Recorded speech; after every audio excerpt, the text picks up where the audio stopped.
हो ना, यहाँ पर ओ छूट गया है, वो कोई मैटर नहीं करता ऑब्जेक्टिव। ठीक है, देखो ध्यान से मेरे भाई, पहला है क्वेश्चन, कड़बक कहाँ से लिया गया है? कड़बक जो आपका चैप्टर है कहाँ से लिया गया है मेरे भाई? आखिरी कलाम से, अखरावट से, पद्मावत से, या मधुर मालती से? आपको बताना है मधु मालती से। आपके पास 4 ऑप्शन है, सोचो थोड़ा सा, सोच लिया क्या आंसर होगा बताओ?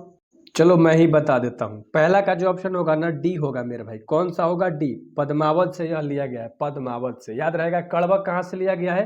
पद्मावत से। अगला, कड़बक के रचयिता कौन है? 4 गो ऑप्शन आपके पास है, सूरदास, कबीरदास, तुलसीदास या जायसी जी। मलिक मोहम्मद जायसी पूरा नाम इनका है। तो ऑप्शन नंबर यही होगा, सी नंबर का ऑप्शन आपका सही होगा, मलिक मोहम्मद जायसी। जायसी भी देगा, मलिक मोहम्मद भी देगा। तो अच्छे तरीके से याद रख लेना, जायसी जी ने कड़बक को लिखा है। तो रचयिता कौन हो गए? जायसी। अभी दोनों आपको याद हो गया होगा। आगे बढ़ते हैं, मैं टोटल याद करते हुए जाऊंगा, आपको बोलते हुए चलना है मेरे साथ।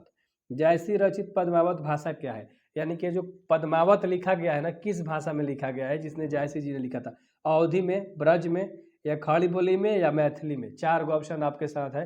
तो मेरा भाई सी का जो ऑप्शन नंबर हो जाएगा ना, अच्छे से देखो, ए अवधी में लिखा गया था। ऑप्शन नंबर ए याद रहेगा ना, पद्मावत। यहाँ पर पद्मावत की जगह पदावत लिख दिया गया है, पद्मावत। थोड़ा सा मिस्टेक है, ज़्यादा नहीं है, मैंने बता दिया, वैसे टेंशन मत लो। और निगेटिव मत सोचा करो कि यार गलत टाइपिंग है, गलत पढ़ा रहा है, ऐसा कुछ नहीं है, मिस्टेक होता है हर इंसान से। अवधि में लिखा गया है क्या? पद्मावत। आगे बढ़े, 4 नंबर का सवाल करेंगे, अच्छे से देखो। मलिक मोहम्मद जायसी किस परंपरा के कवि हैं? परंपरा के, किस परंपरा के मलिक मोहम्मद जायसी जो है किस परंपरा के कवि है? इसमें ना 2 ऑप्शन देता हूँ, ए और सी। यानी कि सगुण कृष्ण भक्ति परंपरा के, या प्रेम ख्यात्मक काव्य परंपरा के। आपको बताना है परंपरा है, ठीक है। तो देखो सी नंबर का ऑप्शन आपका सही हो जाएगा इसमें मेरे भाई। क्या हो जाएगा? सी नंबर का ऑप्शन, 4 का सी नंबर का ऑप्शन सही हो जाएगा, प्रेम ख्यानक काव्य परंपरा के कवि थे। आगे करेंगे, 5 नंबर के सवाल करेंगे अच्छे तरीके से, मोस्ट इंपोर्टेंट सारे सवाल है। जायसी ने अपने आँख की तुलना किससे की है? बहुत सुंदर सा सवाल है, अभी याद हो जाएगा।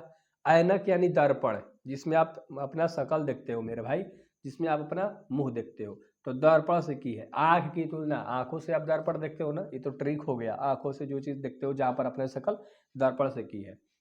जैसे हिंदी साहित्य के किस काव्य धारा से जुड़े थे? आपको बताना है, 6 नंबर का, ठीक है। बहुत इंपॉर्टेंट सवाल है, 2 ऑप्शन देता हूं आपके सामने, 2 ही ऑप्शन रखूंगा केबीसी की तरह, प्रेम मार्गी शाखा या सगुण भक्ति शाखा। बताओ, प्रेम मार्गी शाखा। ऑप्शन नंबर बी आपका क्या हो जाएगा? करेक्ट। किसका? 6 नंबर का बी नंबर क्या हो जाएगा मेरे भाई? करेक्ट हो जाएगा। अच्छे से याद रहेगा क्या? कौन सा? बी, प्रेम मार्गी शाखा के, ठीक है। आगे बढ़े, 7 नंबर का सवाल, कौन सी कृति जायसी की नहीं है? जायसी जी की कृति इसमें कौन सी नहीं है? मृगावती। बाकी अखरावट, पद, आखिरी कलाम इन्होंने लिखा था, तो इसमें कौन सी नहीं है मेरे भाई? मृगावती। ऑप्शन नंबर डी आपका करेक्ट हो जाएगा 7 नंबर में। ये थोड़ा सा याद करने वाला क्वेश्चन है, अच्छे से। आगे 8 नंबर का सवाल करेंगे, पद्मावत किसकी रचना है? ओहो, तुलसीदास की, कि जायसी की है? मलिक मोहम्मद जायसी की। ऑप्शन नंबर सी आपका क्या हो जाएगा? करेक्ट। किसका? 8 नंबर का सी ऑप्शन, 8 नंबर का जायसी, 8 नंबर का जायसी। यानी पद्मावत किसने लिखा था? जायसी ने। ऊपर भी एक क्वेश्चन करा था हम लोगों ने शायद। मलिक मोहम्मद जायसी किसकी कवि थी? मतलब जायसी कवि थे किस चीज के?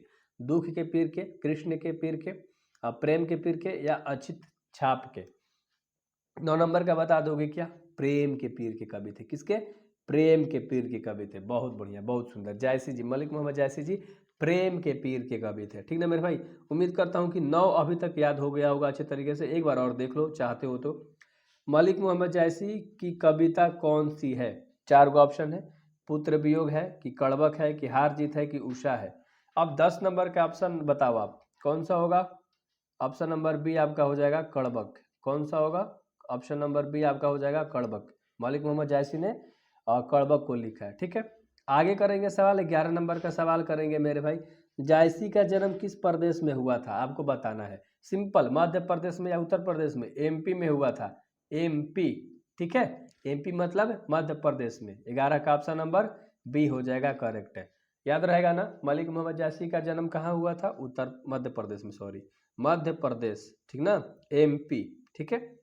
चलो बहुत बढ़िया। जायसी किस तरह के कवि थे? आपको बताना है, ठीक ना। भक्त कवि थे यानी सूफी कवि थे, या श्रृंगारिक कवि थे, या इनमें से कोई भी नहीं? तो 12 का ऑप्शन नंबर ए आपका करेक्ट हो जाएगा, भक्त कवि थे। कैसे कवि थे? भक्त कवि थे, ठीक है। आगे बढ़े, क्या याद होगा? चलो 13 से स्टार्ट करते हैं, 12 अभी तक याद हो गया होगा, 10 मिनट में खत्म करेंगे। जायसी जी के पिता का नाम क्या था? जायसी जी का पिता का नाम क्या था? 4 ऑप्शन है आपके साथ, 4 ऑप्शन है, शेख मोहम्मद, शेख ममरेज। 2 ही ऑप्शन में बताओ ना, ए और बी में कौन सा सही होगा? ए और बी में कौन सा सही होगा? बी नंबर का, शेख ममरेज। दुबई के शेख, दुबई के शेख होते हैं ना जो पगड़ी बांध के रखते हैं, गमछा टाइप से धोती जैसा पहनते हैं, कुछ उस तरह से शेख, धनी मनी आदमी। जायसी जी के पिता थे शेख। ठीक है, अगला क्वेश्चन जो कि करेंगे अच्छे तरीके से मेरे भाई। ठीक है, देखो 14 नंबर का सवाल करते हैं। जायसी थे, जायसी क्या थे? धनवान थे या पहलवान थे? और भी ऑप्शन दूं क्या तुम्हारे साथ? चलो आगे ऑप्शन रखता हूँ। ठीक है, धनवान थे, पहलवान थे या फकीर थे? ओहो बहुत आसान था ये तो, था फकीर थे। ठीक है, जायसी जी क्या थे मेरे भाई? फकीर थे। ठीक है, क्या थे? फकीर थे, फकीर। जायसी जी क्या थे? फकीर थे। इतना बार बोल दूंगा ना कि तुम्हें याद हो जाएगा। जायसी के काव्य के मुख्य रस क्या है? श्रृंगार रस या वात्सल्य रस या वीर रस? 15 का ऑप्शन नंबर क्या होगा तुम्हारे सामने? 2 ही बताओ ना, श्रृंगार रस होगा कि वीर रस होगा? तो श्रृंगार रस होगा। जायसी के काव्य के मुख्य रस क्या है? श्रृंगार। ठीक है, औरत लोग जो करती हैं वो श्रृंगार। ट्रिक बता रहा हूँ ना। जायसी ने रत्न सेन का पद्मावती का कथा किस प्रकार जोड़ा है? तो रक्त ले रूप लेई द्वारा जोड़ा, ये तो आपको याद है, तो बस एक लाइन ही आ गया बुक का, रक्त रूप लेई द्वारा इसको जोड़ा है। किसके द्वारा मेरे भाई? ऑप्शन नंबर सी आपका क्या हो जाएगा? करेक्ट हो जाएगा, रक्त रूप लेई द्वारा जोड़ा है। ठीक ना, 16 नंबर का। आगे करते हैं 17 नंबर का सवाल। जायसी ने किस दोष युक्त होते हुए भी गुणवान है? यानी कि उनके पास क्या ऐसी चीज नहीं है जिसके कारण भी वो गुणवान कहलाए थे? नेत्र दोष, आंखों की कमी थी उनके पास, एक आंख था उनका। ठीक है, एक से मतलब नहीं हुई देखता था, तो नेत्र दोष था, और नेत्र दोष के साथ भी वो गुणवान कहलाए थे। सोचो क्या उनमें जोश होगा, जुनून होगा लिखने का, बताने का। जायसी का काव्य किस प्रकार गंभीर एवं व्यापक था? सरोवर की भांति या समुद्र की भांति? ओहो 2 ऑप्शन दे रहा हूँ, 18 नंबर का बताओ मेरे भाई। समुद्र की भांति। मेरा काम है आपको कम समय में ज़्यादा कंटेंट देना, टाइम पास नहीं करना जैसे बाकी लोग करते हैं। मैं बिल्कुल भी आपका टाइम नहीं लूँगा, 10-12 मिनट में हर चैप्टर का ऑब्जेक्टिव आपको दूंगा। ठीक है, तो समुद्र की भांति। ठीक ना मेरे भाई, आगे बढ़ते हैं।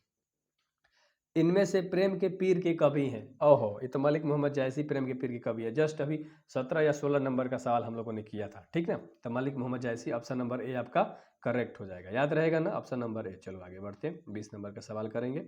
जायसी के गुरु का नाम क्या था? ओहो हो, ये बहुत आसान है। 2 वो इनके गुरु थे, कौन कौन? देखो ध्यान से, शेख मोहिदी भी थे और अशरफ जहांगीर भी थे। तो ऑप्शन ए एंड बी दोनों होगा। ठीक है, तो इसका ऑप्शन नंबर क्या हो जाएगा मेरे भाई? डी, ऑप्शन नंबर डी आपका सही हो गया। दोनों थे, 2 नाम था, शेख मोहिदी और अशरफ, और सैयद अशरफ जहांगीर। तो याद रखना अच्छे तरीके से। 3 और क्वेश्चन है, अच्छे तरीके से देख लो, बस खत्म हो गया यार। शेयर करना है, दोस्तों को बताना है, कम समय में ज़्यादा पढ़ाई करने के लिए। निम्नलिखित में से कौन सी जायसी की रचना है आपको बताना है? चंपावत, होलीनामा, इनमें से कोई भी नहीं, या इरावत। 3 गो है, इरावत, चंपावत, होलीनामा। ठीक है, तो 21 का ऑप्शन नंबर जो होगा ना, डी होगा। इनमें से कोई भी नहीं है इनकी रचना जायसी जी की। ठीक ना, जायसी जी को फिन डबल आंसर खाली स्थान हुआ था, क्या हुआ था? चेचक बीमारी हुआ था। चेचक बीमारी समझते हो ना मेरे भाई? पूरे शरीर में घाव जैसा हो जाता है, मतलब छोटे छोटे पिंपल्स जैसा हो जाता है, चेचक, जिसको बोलते हैं माता मई आ गई है शायद। ठीक है, तो चेचक बीमारी हो गया था। उम्मीद करता हूँ सब्सक्राइब किए होगे इसी बात पे, माता रानी का नाम आ गया है। तो जायसी जी का निधन कब हुआ था मेरे भाई? बताना है, जायसी जी का निधन कब हुआ था? कौन सा ऑप्शन कर रहे हैं हम लोग, बताओ। 23 नंबर का सवाल कर रहे हैं। चलो 2 ऑप्शन रखता हूँ तुम्हारे साथ, 1512 या 1548। बताओ 1512 में हुआ था या 1548 में? 23 का ऑप्शन नंबर क्या हो जाएगा? सी, 1548 में इनका जन्म, सॉरी निधन हुआ था। ठीक है, निधन, निधन, निधन मतलब मृत्यु होता है। 1548 रट्टा मार लो भाई साहब। लास्ट क्वेश्चन, पठित पाठ के आधार पर काला धाबा का संबंध किससे है? काला धाबा समझते हो ना, चंद्रमा में काला धाबा होता है। कोई कहता है ना कि चंद्रमा क्या है? गड्ढा गड्ढा है, ठीक ना, काला धाबा है उस पे, तो वही चंद्रमा। याद हो गया अच्छे तरीके से?